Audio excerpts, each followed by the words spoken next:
Hello नमस्कार दोस्तों, Priyanka teach Hindi classes पर आपका स्वागत है। दोस्तों, आज हम इस वीडियो लेक्चर में हिंदी व्याकरण का एक बहुत ही महत्वपूर्ण टॉपिक पढ़ने वाले हैं, जिसका नाम हमारा है काल। काल को हम क्या कहते हैं हिंदी में? काल का अर्थ होता है हमारा समय, अर्थात समय।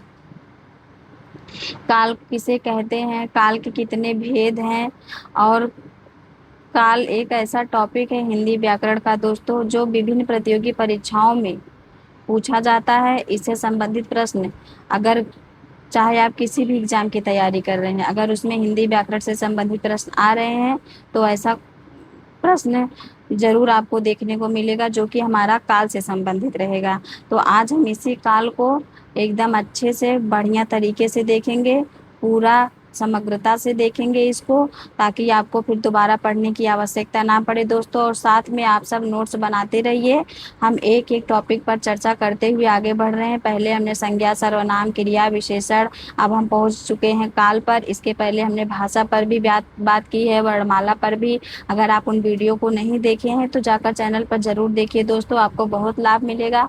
आपका एक अच्छा खासा नोट्स तैयार हो जाएगा, जो कि आपको परीक्षा के, जब आपकी परीक्षा नज़दीक आ जाएगी तब आपको रिवीजन करने में बहुत ही सहायता करेगा। तो हम काल को देख लेते हैं। काल कहते किसे हैं?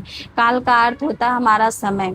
अब समय, जैसे हम कोई भी कार्य करते हैं, कोई भी कार्य करते हैं, जब हमें उसका उसके समय का बोध होता है, उसे ही हम काल कहते हैं।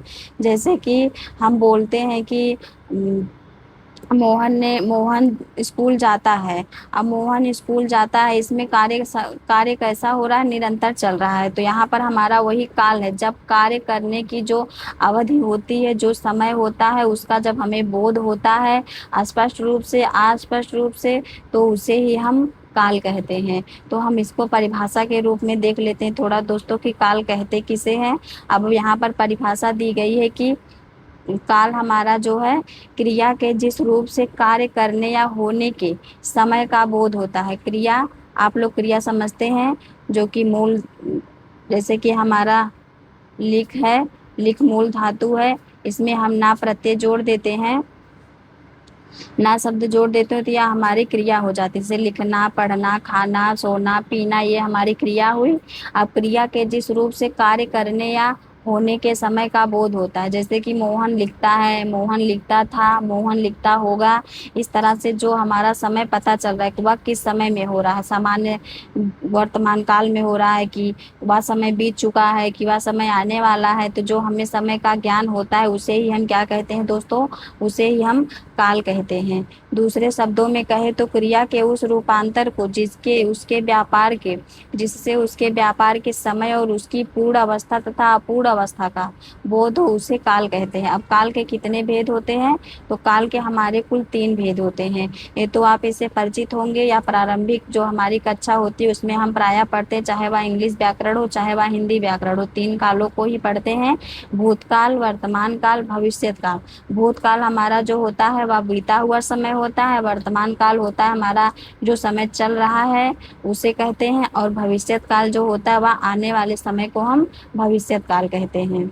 जैसे कि मोहन खाता था, तो और मोहन जाता है, भविष्य काल में मोहन जाता होगा। इस तरह से हमारा वाक्य बनता है। अगला हमारा है कि भूतकाल के कुल कितने भेद हैं दोस्तों? तो भूतकाल के कुल हमारे 6 भेद हैं। कितने भेद हैं दोस्तों? तो भूतकाल के कुल 6 भेद हैं।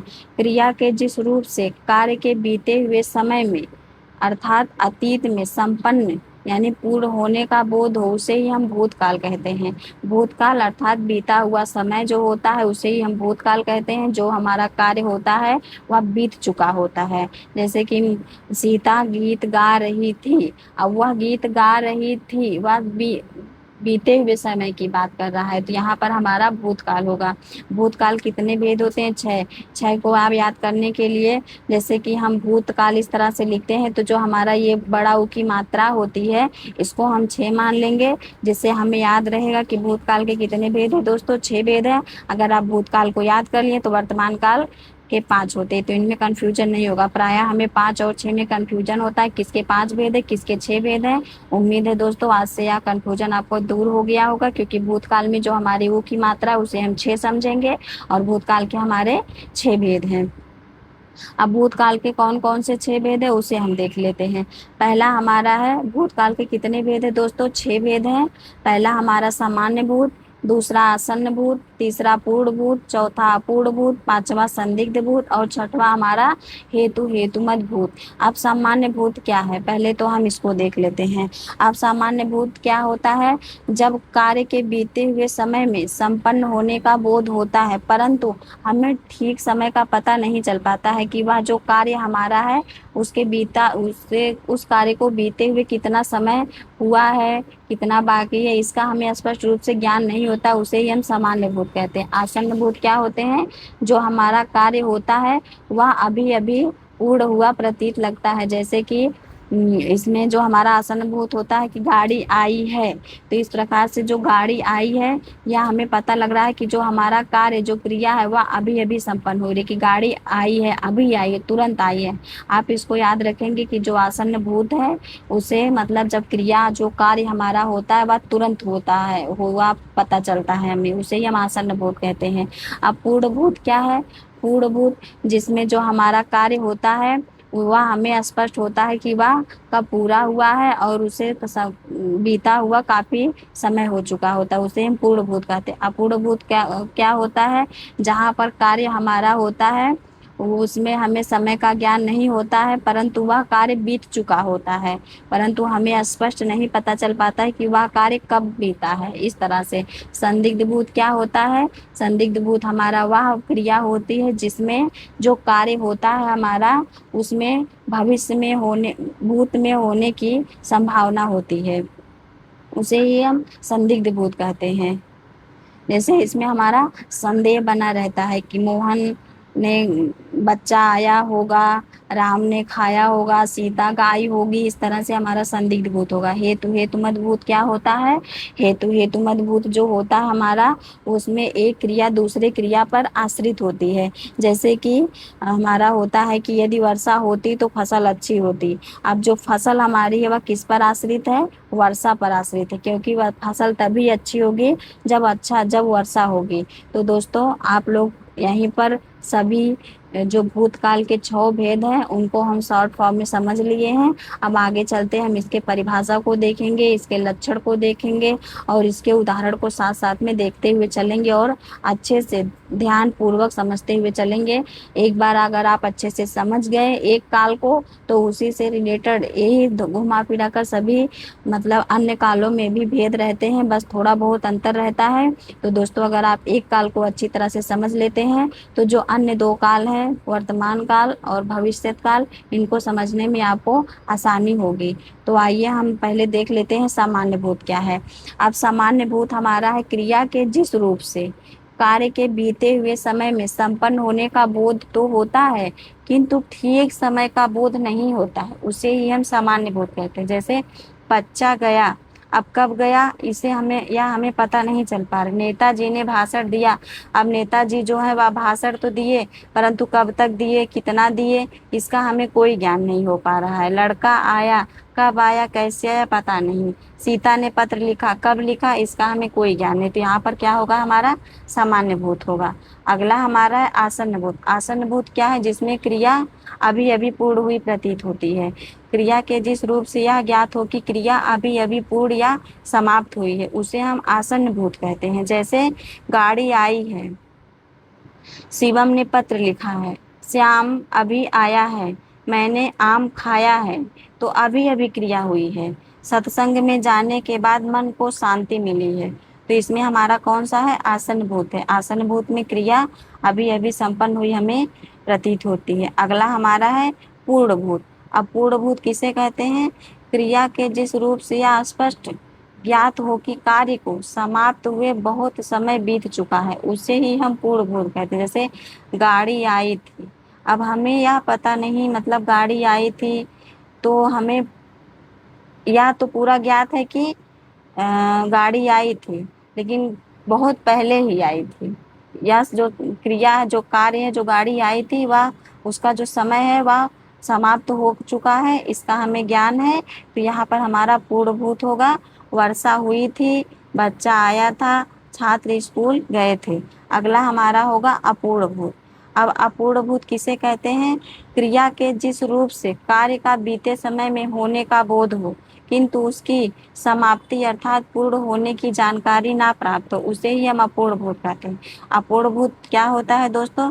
जिसमें जो कार्य होता है वह तो बीत चुका होता है, जो कार्य हमारा होता है वह तो बीत चुका होता है, परंतु हमें यह पता नहीं चलता कि वह कब बीता है। तो इस तरह से हमारा यहाँ पर अपूर्णभूत होगा। अपूर्ण होने की जानकारी अर्थात पूर्ण होने की जानकारी हमें प्राप्त नहीं होती, वहां पर अपूर्णभूत होता है। जैसे लोग बड़ी बड़ी गाड़ियां लेकर आ रहे थे, बारिश हो रही थी। अब बारिश हो रही थी, कब तक हुई, कितनी देर तक हुई, हो सकता है बारिश 2-3 दिन होकर रुक गई, 4 दिन हुई, 1 हफ्ता लगातार हुई, या फिर ऐसा भी हो सकता है 1 घंटे होकर रुक गई। तो हमें कोई ज्ञान नहीं हो पा रहा है कि बारिश कब तक हुई। यहाँ पर अपूर्ण मतलब जहाँ पर ज्ञान जो समय हो, समय का हमें मतलब पूर्ण रूप से ज्ञान ना हो, वहाँ पर अपूर्ण होता है। जहाँ पर हमें समय का ज्ञान हो कि हाँ ये समय हो चुका है, वहाँ पर हमारा पूर्णभूत होता है। इस तरह से आप याद रखेंगे। अगला हमारा है संदिग्ध भूत। संदिग्ध भूत क्या होता है? जिसमें हमें कार्य करने की जो समय होता है, जो कार्य करने का समय होता है उसमें संदेह बना रहता है, अनिश्चितता होती है कि कार्य हुआ है कि नहीं हुआ। इस तरह से क्रिया के जिस रूप से कार्य होने में अनिश्चितता अथवा संदेश बना सॉरी क्रिया के जिस रूप से कार्य होने में अनिश्चितता अथवा संदेह बना हो उसे संदिग्ध भूत कहते हैं। इसमें यह संदेह बना रहता है कि कार्य भूतकाल में पूरा हुआ या नहीं। जैसे बच्चा आया होगा, अब उसे यह पूरा ज्ञान नहीं है कि पता नहीं बच्चा आया होगा कि नहीं, इस प्रकार से तो इसमें संदेह है। राम ने खाना खाया होगा, उसने कहानी पढ़ी होगी, मैंने वहीं सामान रखा होगा, मैं बस छूट गई होगी। इस तरह से हमारा संदिग्ध भूत होगा। हेतु मत भूत क्या होगा दोस्तों? जब एक क्रिया दूसरी क्रिया पर आश्रित होगी। हेतु का अर्थ होता है कारण। जब एक क्रिया के होने या ना होने पर दूसरी क्रिया का होना या ना होना निर्भर करता है तो उसे हम हेतुमत भूत कहते हैं। इससे यह पता चलता है कि क्रिया भूतकाल में होने वाली थी लेकिन किसी कारणवश ना हो सकी। जैसे यदि तुमने मेहनत की होती तो पास हो जाते, यदि वर्षा होती तो फसल अच्छी होती। जो हमारी फसल है किस पर आश्रित है? वर्षा पर आश्रित है, क्योंकि वर्षा होगी तो फसल हमारी अच्छी होगी। यदि मैं समय पर स्टेशन पहुंचता तो मेरी गाड़ी ना छूटती। यहाँ पर कौन सा दोस्त है? तो इसमें हमारा दोस्तों हेतुमत भूत है। अगला हमारा भेद है वर्तमान काल।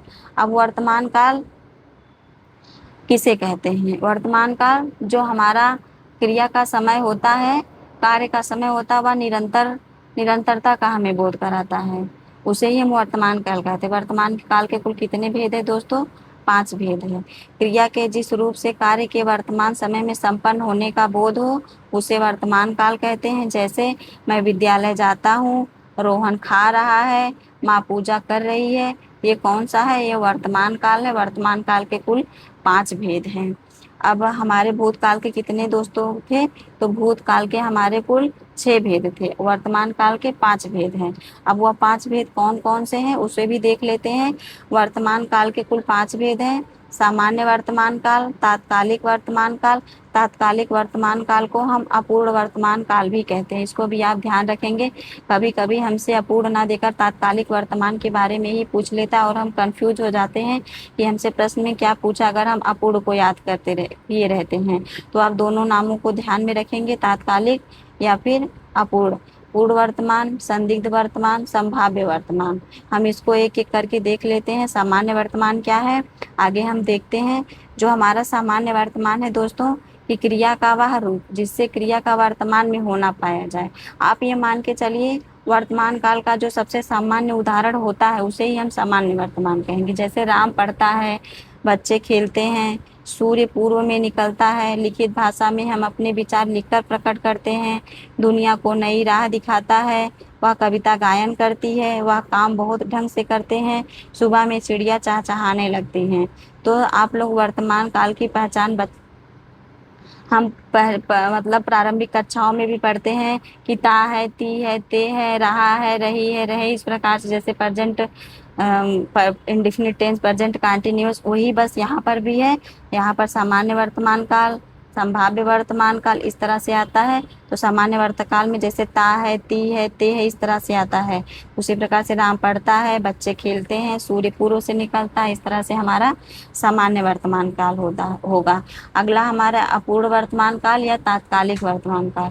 क्रिया के जिस रूप से कार्य के होने या करने की निरंतरता का बोध हो उसे अपूर्ण या तात्कालिक वर्तमान काल कहते हैं। जैसे पक्षी उड़ रहे हैं, सोनू खा रहा है, वह घूमने जा रहा है। यहाँ पर जो करने की निरंतरता का बोध हो रहा है, मतलब पक्षी उड़ रहे हैं, यहाँ पर निरंतर उड़ रहे हैं। हमें यह भी ज्ञान नहीं हो रहा है कि वह कब तक उड़ेंगे, बस हमें यह पता चल रहा है कि वह कार्य कर रहे हैं। सोनू खाना खा रहा है, कब तक खाया पता नहीं, वह घूमने जा रहा है। इस तरह से दोस्तों हमारा अपूर्ण, जिस प्रकार से हमने अपूर्ण भूत को देखा था, बस सेम वही लक्षण है अपूर्ण वर्तमान का। अगला हमारा है पूर्ण वर्तमान काल। पूर्ण वर्तमान काल क्या होता है? क्रिया के जिस रूप से कार्य के वर्तमान में पूर्ण होने की जानकारी प्राप्त होती है उसे हम पूर्ण वर्तमान काल कहते हैं। जैसे बच्चे आए हैं, गीता ने पुस्तक पढ़ी है, यहाँ पर हमें पूरा पता चल रहा है गीता पुस्तक पढ़ चुकी है, इस तरह से। तो यहाँ पर हमारा पूर्ण वर्तमान काल होगा। अगला हमारा है संदिग्ध वर्तमान काल। अब संदिग्ध वर्तमान काल क्या है दोस्तों? जिसमें हमारा कार्य करने में संदेह बना रहता है कि कार्य हुआ होगा कि नहीं हुआ होगा, इस तरह से हम सोचते हैं। क्रिया के जिस रूप से क्रिया में होने में संदेह प्रकट हो किंतु वह कार्य वर्तमान में हो रहा है पर संदेह ना हो तो उसे हम संदिग्ध वर्तमान काल कहते हैं। जैसे राम खाता होगा, वह पढ़ रहा होगा। अब यह मतलब उसे कन्फर्म या क्लियर नहीं है कि वह पढ़ रहा होगा कि नहीं होगा, बस वह अपने में संदेह कर रहा है, स्वयं से ही वह कह रहा है कि वह पढ़ रहा होगा, बस संदेह कर रहा है। तो यहाँ पर हमारा संदेह वर्तमान काल होगा। माँ खाना बना रही होंगी, बच्चे स्कूल जा रहे होंगे, इस समय श्याम आता होगा। इस तरह से हमारा संदिग्ध वर्तमान काल के उदाहरण है। अगला हमारा है संभाव्य वर्तमान काल। संभाव्य का अर्थ हमारा क्या होता है? संभावित। संभाव्य का अर्थ होता है संभावित, अर्थात क्रिया के जिस रूप से यह पता चले कि कार्य वर्तमान काल में पूरा होने की संभावना है तो उसे हम संभाव्य वर्तमान काल कहते हैं। जैसे कि जो कार्य हमारा है वह भविष्य में, मतलब वर्तमान काल में पूरी होने की संभावना होती है। जैसे वह खाया हो, संभवतः वह खाया हो, या भी उसे क्लियर नहीं है कि वह पता नहीं खाया है कि नहीं, बस उसे संदेह प्रकट हो रहा है, मतलब उसे संभावना लग रही है, उसे संभावना हो रही है कि वह खाना खाया हो। संभवतः वह लिखता हो, वह मतलब संभावना व्यक्त कर रहा है कि शायद वह लिख रहा होगा। मेरी यह इच्छा कह रही है, मेरा यह मन कह रहा है कि वह लिख रहा होगा, इस तरह से। तो संभवतः वह लिखता हो सकता है वह आया हो, वह आई हो तो उसे चिट्ठी दे देना, यहाँ पर हमारा संभाव्य वर्तमान होगा। अगला हमारा दोस्तों है भविष्यत काल। अब भविष्यत काल के कितने भेद हैं? 3 भेद हैं। भूतकाल के कितने थे? तो भूतकाल के कुल हमारे 6 भेद थे। किससे हम याद किए थे? ऊ की मात्रा से। और वर्तमान काल के हमारे कितने भेद थे दोस्तों? वर्तमान काल के कुल हमारे 5 भेद हैं। अब भविष्य काल के कुल कितने हैं? 3 भेद हैं। अब भविष्यत काल कहते किसे हैं? क्रिया के जिस रूप से यह पता चले कि कार्य आने वाले समय में होने वाला है उसे हम भविष्यत काल कहते हैं। आप इससे भली भांति परिचित हैं। जो हमारा कार्य होता है, जो मेरी क्रिया होती है, आने वाले समय में पूर्ण होती है, उसे ही हम भविष्यत काल कहते हैं। जैसे पहला हमारा उदाहरण है ईशिता गाती होगी, ईशिता गीता गाएगी, मैं खाना खाऊंगा, कल तापमान अधिक होगा। तो इसमें हमारे भविष्य में आने वाले समय में बात हो रहा है, कल तापमान होगा, आज की कोई बात नहीं हो रही है। अब भविष्यत काल के कितने भेद हैं? 3 भेद हैं। पहला हमारा है सामान्य भविष्य काल, संभाव्य भविष्य काल, हेतुमत भविष्य काल। अब सामान्य भविष्य काल, हम मान के चलिए भविष्य काल का जो सबसे सामान्य उदाहरण रहेगा, साधारण सा उदाहरण रहेगा, वही हमारा सामान्य होगा। संभाव्य होगा कि जो क्रिया, जो कार्य भविष्य में होने की संभावना होती है उसे हम संभाव्य कहते हैं। हेतुमत जब एक क्रिया दूसरी क्रिया पर आश्रित होता है। इसको भी हम देख लेते हैं। सामान्य वर्तमान क्या है? सामान्य भविष्य काल क्या है? क्रिया के जिस रूप से यह पता चले कि क्रिया सामान्यतः भविष्य में होने वाली है तो उसे सामान्य भविष्य काल कहते हैं। जैसे मैं आपकी प्रतीक्षा करूंगा। प्रेरणा स्टूडियो जाएगी। अक्षय शेरावत कल दिल्ली जाएगा। इस प्रकार से हमारा सामान्य भविष्य काल होगा। अगला हमारा है सामान्य संभाव्य भविष्य काल। क्रिया के जिस रूप से कार्य के भविष्य में होने की संभावना हो उसे संभाव्य भविष्य काल कहते हैं। जैसे कदाचित शाम तक वह वापस आ जाए। या आप संभावना व्यक्त कर रहे हैं कि कदाचित आपका मन, आपकी इच्छा कह रही है कि शायद कदाचित शाम तक वह वापस आ जाए, शायद चोर पकड़ा जाए, कल शायद परीक्षा परिणाम घोषित हो। बस आप एक अंदाजा लगा रहे हैं। कदाचित संध्या को पानी बरसे, शायद कल यहाँ निर्माण का शिलान्यास होगा। इस तरह से हमारा संभाव्य भविष्य काल होगा। अगला हमारा है हेतु हेतुमत भविष्य काल। क्रिया के जिस रूप से किसी कार्य का पूरा होना किसी दूसरी क्रिया के होने पर निर्भर करे उसे ही हम हेतु हेतुमत भविष्य काल कहते हैं। मतलब एक क्रिया दूसरी क्रिया पर आश्रित होती है। वह आए तो मैं जाऊं, वह कमाए तो मैं खाऊं। खाना क्रिया किस पर है? कमाने पर आश्रित है। वह पढ़ेगा तो मैं सफल, वह पढ़ेगा तो सफल होगा। इस तरह से अगला हमारा है कि यहाँ पर एक पैराग्राफ बना दिया गया जहाँ पर सभी कालों की एक पहचान दी गई है उसकी सहायक क्रियाओं के साथ। जैसे कि काल के अन्य भेदों के साथ कुछ उदाहरण नीचे दिए जा रहे हैं। जैसे संदिग्ध वर्तमान काल, देखा जाता होगा, देखी जाती होगी, देखे जाते होंगे, संदेह प्रकट हो रहा है। संभाव्य, इसमें संभावना व्यक्त की जा रही है। देखा जाता हो, देखी जाती हो, देखे जाते हो, शायद इच्छा कह रही, अंदाजा आप लगा रहे हैं। इस तरह से आसन्न भूत, देखा गया है, देखी गई है, देखे गए हैं। यहाँ पर जो हमारा क्रिया कार्य होता है वह अभी अभी पूर्ण हुआ प्रतीत होता है। पूर्ण भूत, देखा गया था, देखी गई थी, देखे गए थे। यहाँ पर पूर्ण समय का ज्ञान हमें होता है कि वह कार्य हो चुका है। संभाव्य, देखा गया हो, देखी गई हो, देखे गए हो। संदिग्ध होता है हमारा जिसमें हम संदेह प्रकट करते हैं।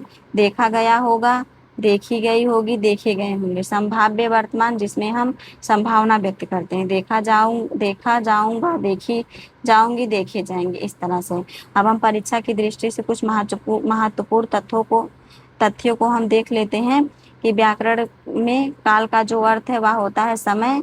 काल के कितने भेद हैं? 3। भूतकाल के दोस्तों 6 भेद हैं। वर्तमान काल के 5, भविष्यत काल के 3 भेद हैं।